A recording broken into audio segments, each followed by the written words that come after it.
త్రైలోక్య దివ్య బాధపడుచు నిన్నే తలచుచున్నాడు.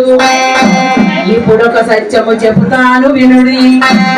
ఇంకొక గడియ తదుపరి చెటకు యోగిని మాత ఒకరు వచ్చి మీ పెండ్లి ముచ్చటలాడెదరు.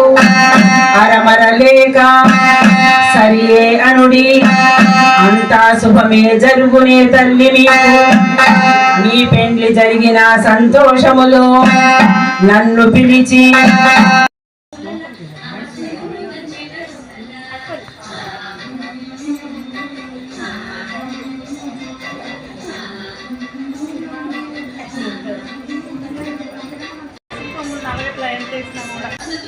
పక్కన